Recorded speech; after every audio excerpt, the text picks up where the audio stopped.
Portions of the show may be previously recorded. Welcome to the Del Walmsley Radio Show. Listen and grow as Del questions the status quo, encourages you to think differently, and empowers you to make a better life. Get ready as Del challenges core beliefs, seeks the truth, and reveals the roadmap to the lifestyle you really want.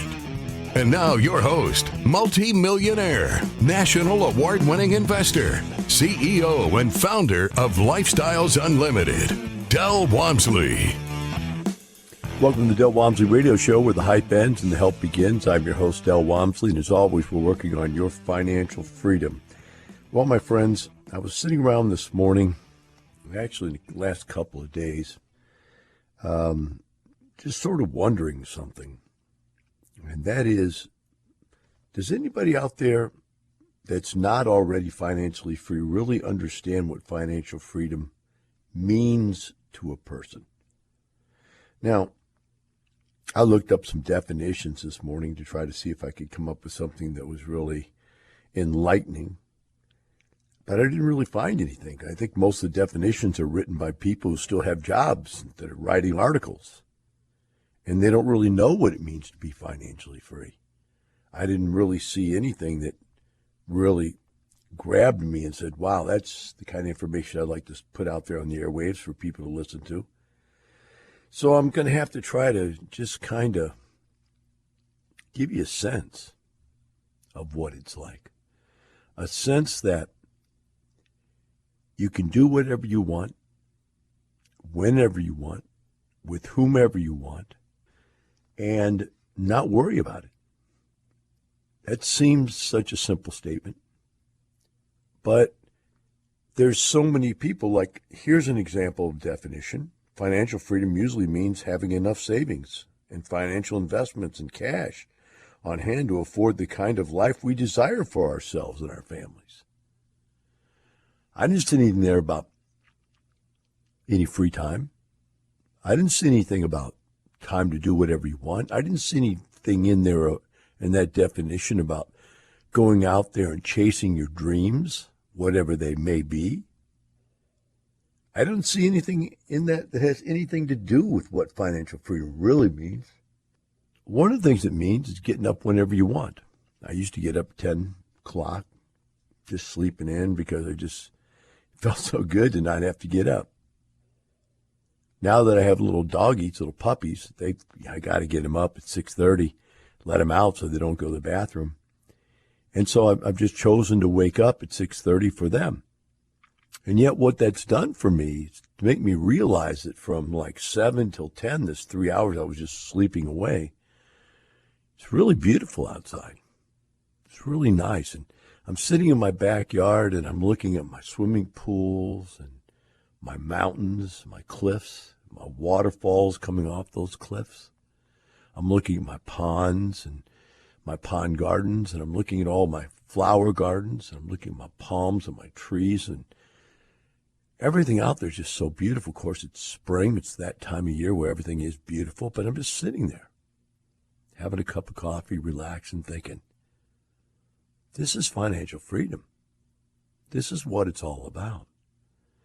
I got nowhere I have to go, nowhere I have to be, nothing I have to specifically do. And I don't have to worry about any financial situations. So in the moment, we're in the process, well, I guess I'm in the process of rebuilding my backyard. Again, for like the 5th or 6th time, I just keep adding stuff. It reminds me of Hearst Castle as the guy over a 25-year period of time built and built and built and built until Hearst Castle was incredible. I'm doing the same thing. I'm building and building and building and adding and adding. And my house just becomes more fabulous. Of course, I started with a 16,000 square foot home and a 20-car garage, so I've got a base to work from, but I'm adding stuff that just makes it more incredible. Now, I'm not telling you this to impress you. I'm telling you this to impress upon you that I'm not financially free because I saved a little bit of money and I'm living on a budget. In fact, I wanted to read to you something I thought was pretty interesting about being financially free. Key points to being free is set life objectives, both large and small, and witness their monetary creation and set out to accomplish these goals. Well, that's exactly what I'm doing. I'm over here building this, I'm over here building that, I'm adding this to the house, that to the house. I'm doing exactly that. But what these folks are talking about is, on the other hand, let's look at this other definition of it. It says, budget your funds so that you can cover all your needs. Stick to this plan and pay your credit cards in full so you carry as little debt as possible. Watch your credit. Boy, that doesn't sound like a lot of fun, does it? Now, I'm not saying be a spendthrift. I'm very conservative financially. But that just doesn't sound like the first one, which was set up your life's goals and go do them. What good is getting out of going to work? In fact, they're not even talking about getting out of going to work here. They're just talking about having enough money to do something and staying on a budget strict enough that you can do it. Doesn't seem like that's all that exciting. It says go on and start investing. Get a consultant. Start investing. Remain current on tax law. Develop automated contributions. How can you have automated contributions if you don't have a job? That's what they're talking about. Have a job. Make automated contributions. Contribute those automated contributions through your company's retirement plan. Set up an emergency fund. Wow. None of that sounds like what I'm thinking about when I talk about financial freedom. Nor is it anything to do with. It says, live below your means. Be frugal when possible. And do not be afraid to ask or negotiate for better offers. There you go. Go out to eat and negotiate for a better price than what's on the menu. Negotiate for a better price than what's on the car, although you can't even get a car nowadays because prices are going up so fast. I mean, it's just live your life just fighting for every penny and dime you get your hands on. I like this one. Take care of your personal belongings, since maintenance is more affordable than replacement. There's nothing wrong with that statement, except it does not ring out financially free. And it's in an article about how to be financially free. They shouldn't be in the same article. This should be how to live frugally. Right? That's the difference. See, they're talking here about how to get to financial freedom. But it has nothing to do with real financial freedom. To become financially free, you must pay off your consumer debt. Why? I buy something, my wife buys something every single month on credit cards. Now, we pay them off every single month, but she maxes those credit cards out every month. She buys like there's no tomorrow. She thinks that she's got to spend it all before it disappears. But bless her heart, that's the way she sees money.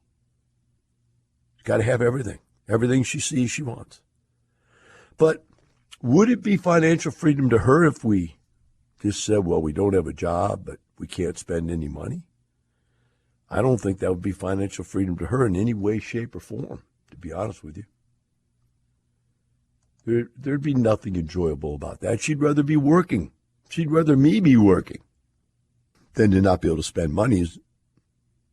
Now, as I'm out there working on the yard, she's out there working on this grandkid that's coming.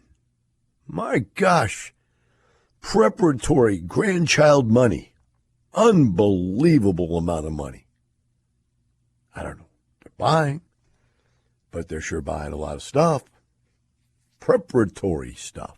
I'm afraid to see what they're going to buy once the kid gets here.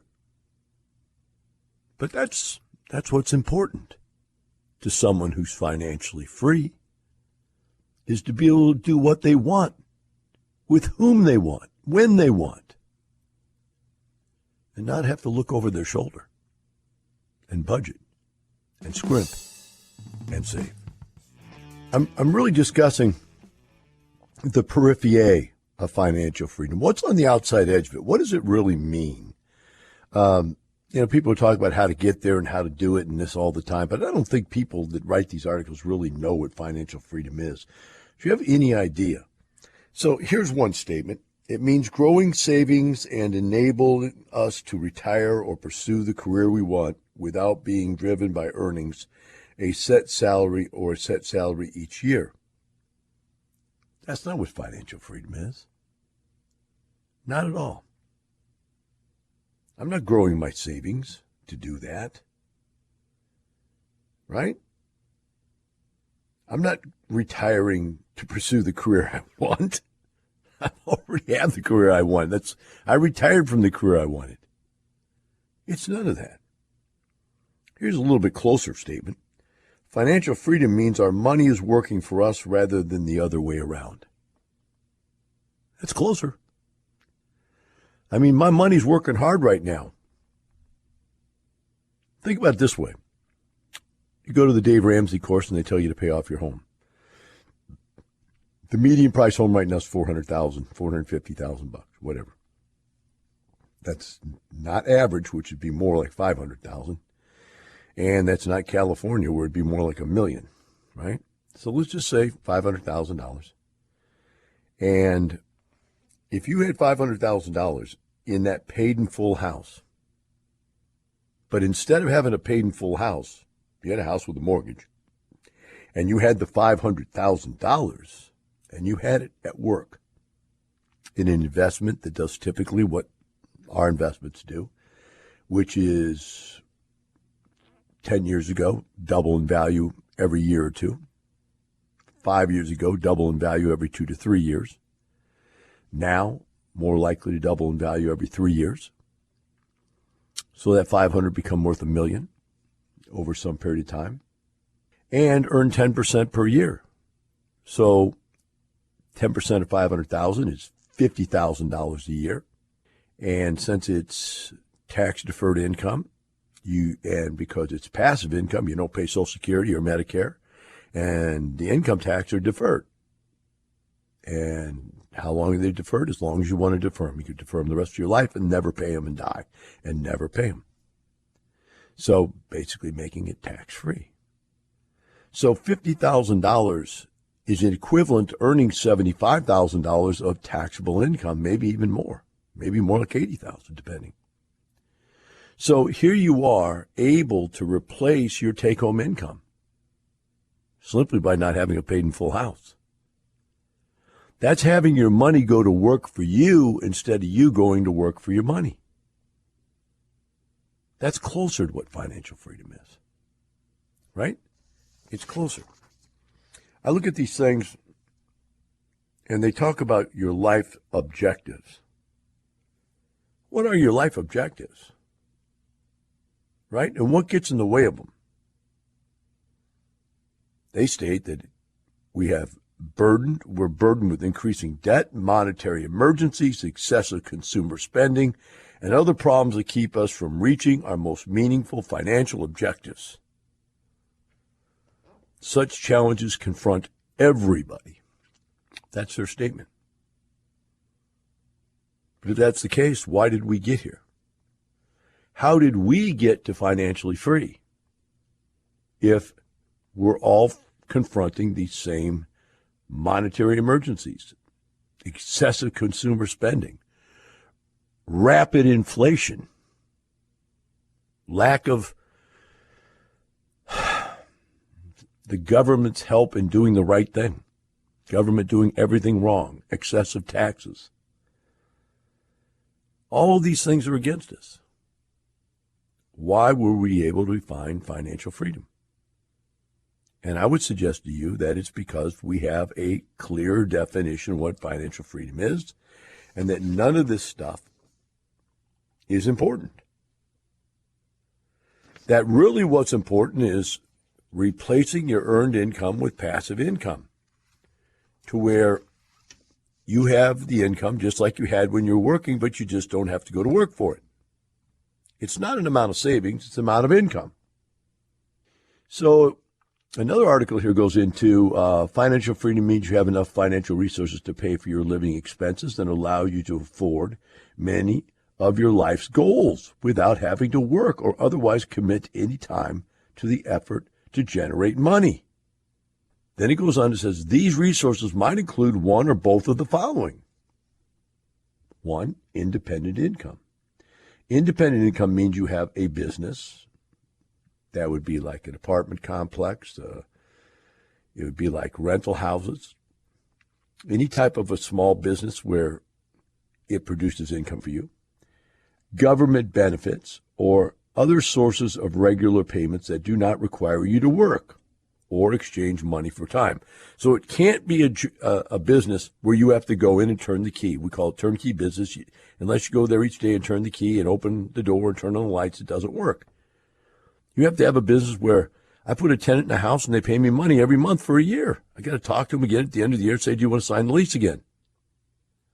I have an apartment complex where maybe I call my manager every day and say, how's the world going? What are we doing? Any plans, any goals, anything needs to be done? Or any other business I have where I have people working for me that do everything, and I just involved with the bigger picture. It says some people qualify for Social Security benefits, arrive every month. If you have built a business to the point that you can pull back from the day-to-day management, you can receive payments regardless of how much time you put in it. If you own a rental property, you receive a rental payment once a month.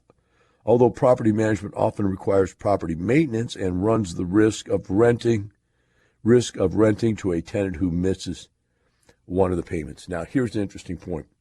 Notice that when they're bringing up all these possibilities for passive income, when they get to rental income, because these guys are selling, their financial planners selling stocks and bonds, when they get to rental income, they throw in their little negative caveat. Yeah, if you own rental property, you receive a rent payment once a month. Although property management often requires property maintenance and runs the risk of renting to a tenant who misses one or more payments. Yeah. Let's see. Stock market went down, 7 times in 10 days. I guess there's the possibility of not getting paid every once in a while on an investment. By golly, by gosh. Funny thing is, my rent house is still there. My apartment's still there. Stock market lost value. Who knows? I guess if you just left it there, it really didn't lose any value because it didn't go anywhere unless it goes all the way to zero. So same difference. We'll take a short break. Be right back with the Del Walmsley Radio Show.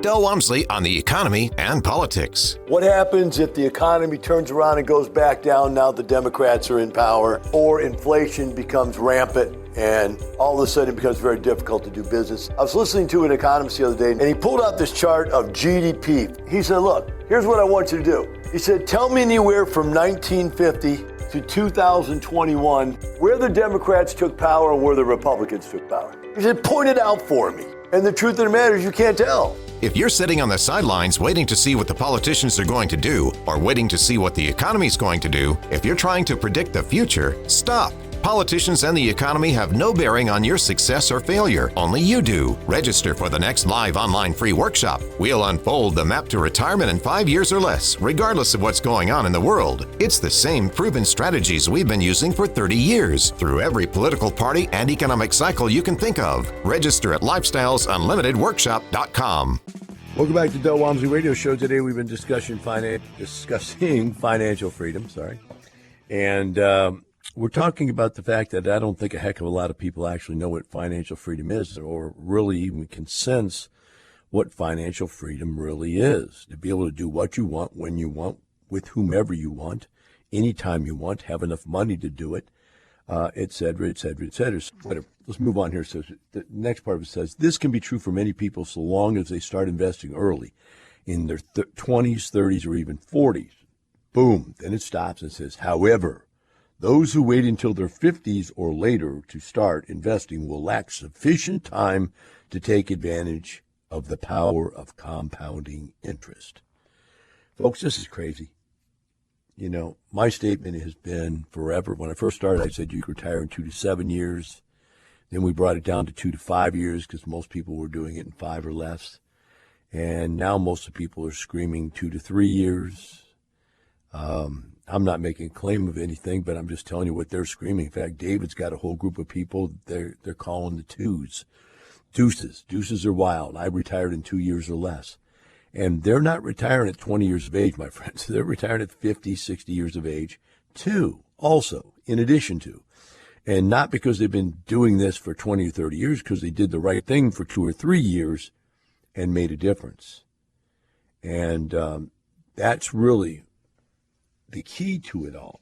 Now, as they go on, they start bringing up some points here. Using assets to build financial freedom can lead to potential problems. Think of the balancing act, using the method to pay for your living expenses and wanting you need to sell an asset to have enough cash for your bills. Troubles can arise if you have problems selling an asset. Okay, so what do they mean by that? So they want to pick on real estate, of course, because they sell stocks and bonds, but I'm going to turn it around on them and say, look, what if it is you need some money this year and your plan is to take money out on a regular basis, and then all of a sudden the stock market goes down and you lose 30% of what you own? Now you take more money out and you're taking it out at a lower basis. You're really, really digging in to your nest egg. And it's the timing of being able to liquidate assets becomes so problematic. And that's why when you have real estate and you have cash flow, you time those types of sales based on when you want to, not because you need to sell that to come up with some money to be able to pay your bills. And that's the biggest difference, right? Is that we're living off the cash flow, not off of the assets. And when you live off of the assets, then you're going to have that challenge. Now, I do want to tell you a story. There was a time where I used to believe that I wouldn't live past 65 years of age because no male in my family lived past 65 years of age. Although I did finally run into an uncle, became aware that he had lived into his 80s and got to meet him and talk to him because I really wasn't close to any of my family and spoke to him. And so it gave me some hope that there was at least one guy in my family that lived past that. But I lived my whole life as if I was going to be dead by 65. So my entire plan was based on that. Get everything done you need to get done, have all the fun you want to have, do everything by age 65. Well, what happened was I started making money, quite a bit of money. Remember, rule 1, don't lose money. Rule 2 is to have constant cash flow. And rule number 3 is you can't get rich slow, so you got to start making large chunks of money. So I started making large chunks of money. And all of a sudden, I wasn't spending those large chunks. I had no place to spend them, so I just reinvested them. And one day I woke up and I was like, you know what? I have enough cash in the bank for me to live 5 years. And then I realized not too much longer than that, I had enough cash in the bank to live 10 years. And then I realized I had enough cash in the bank to live like a king for 20 years. And that wasn't counting my cash flow, which could allow me, is a better word for it, to live like a king for the rest of my life, no matter how long that is, 20, 30, 40 years. But I had all this cash. I had all this money because I was making it and I wasn't spending it on anything.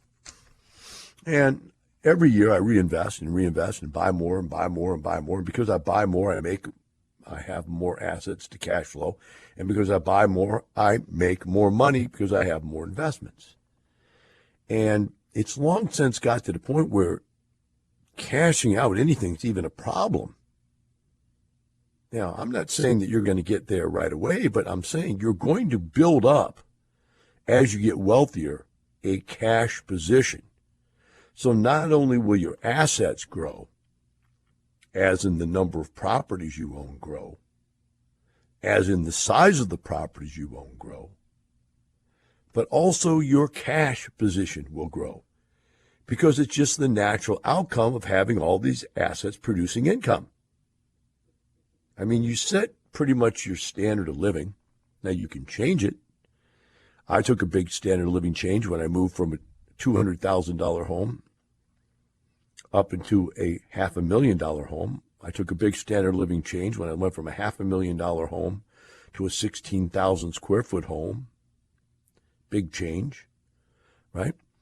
And the cost of maintaining those assets goes up. Your cost of living goes up as you own more and more personal consumption items. But in my case, the only reason I went up in those consumption items was because I had positioned myself income-wise to where I wouldn't even feel the increase in daily, monthly, weekly, yearly cost of living. And hence, so, because of that, I continued to pack cash into the bank, and more and more and more of it, and create a more liquid position. Now, what happens is once you get into a very liquid position, you get irritated at yourself and you go, I need to get that money out there doing something, because the whole premise behind this is to get your money doing something so you can afford to live better than if your money wasn't doing something. In other words, get your money working for you so you're not working for money. But once you're no longer working for money, you forget that your money should be working for you, and sometimes it's just sitting there. But eventually, you'll wake up, you'll hear something, you'll read something, you'll do something, you go, you know what? I know I don't really need to make an extra $200,000 a year, another $300,000, $400,000 a year, but you know what? Let's take some of this cash and go buy another business, start another business. Seems like every business I start, I make at least $100,000 a year more. And every business I start, I make sure that the rules in place that I don't work in the business. I have kind of a standing joke when I do live seminars. I always pull out my key to my car and I go, this is the only key I own. Because this key gets my car into my garage. I don't need a key into my house. And with the 27 different companies I've owned, I don't even go to them. I don't have a key to them. I don't have the code to get into any of these businesses because I don't work in them.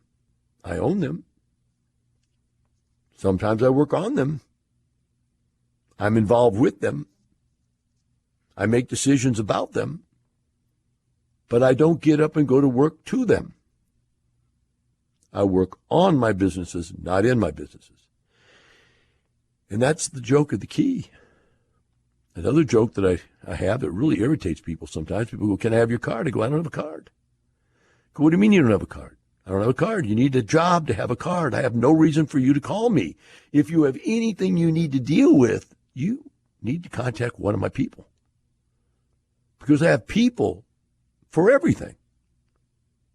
And eventually, if you ever own businesses that you don't work in, you'll have people too. Because businesses don't run themselves. Somebody has to run those businesses. If it's not you, it's got to be people. And so you won't need a business card because you won't need a reason for someone to call you. And in that case, when someone says, can I have your card? It's going to sound rude, but no, I don't have one. Final segment here, we're going to change directions a little bit. I've got an article someone sent to me. It says, more renters are renewing leases as U.S. apartment market continues to tighten. And the basis of the article is this, and I'm going to get right to the numbers here.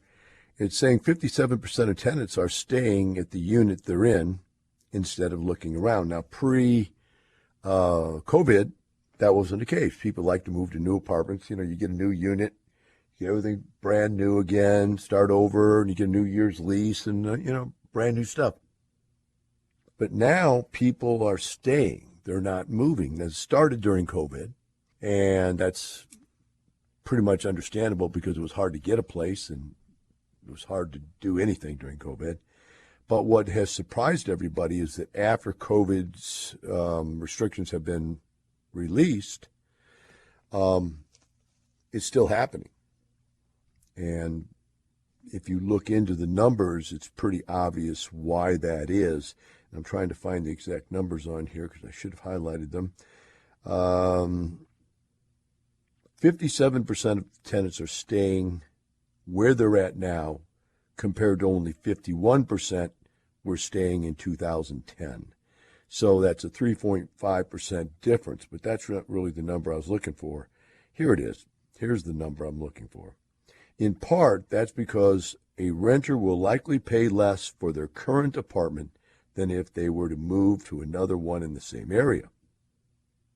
RealPage found Renters that renew leases in April paid 10.7% more than their previous lease amount, but new renters moving to a new location paid 18.7% more than their previous lease amount. So you see what happens is if a tenant moves out, you're going to move that rent all the way up to market, whatever that is, which is in this case 18.7% higher than what most of the leases are rented at.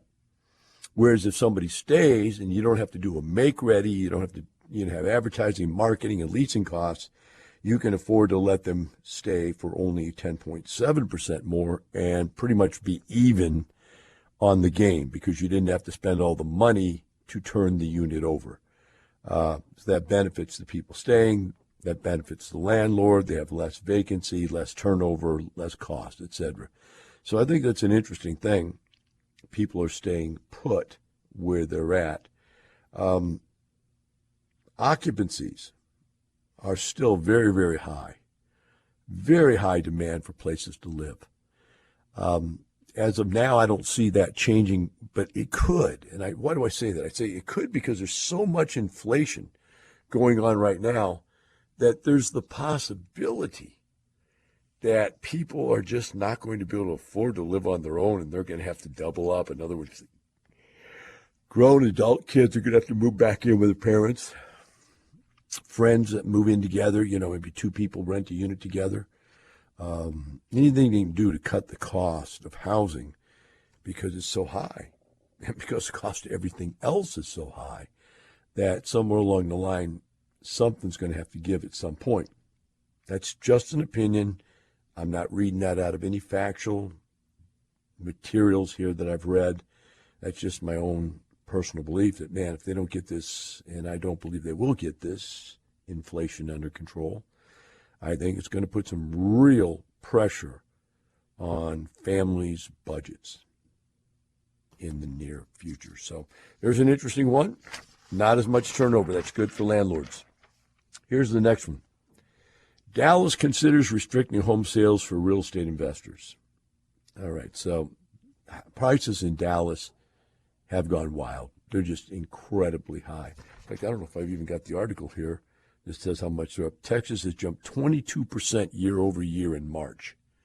The median price has jumped 22%. Can you imagine that? For years, people thought real estate went up 4 to 6% a year.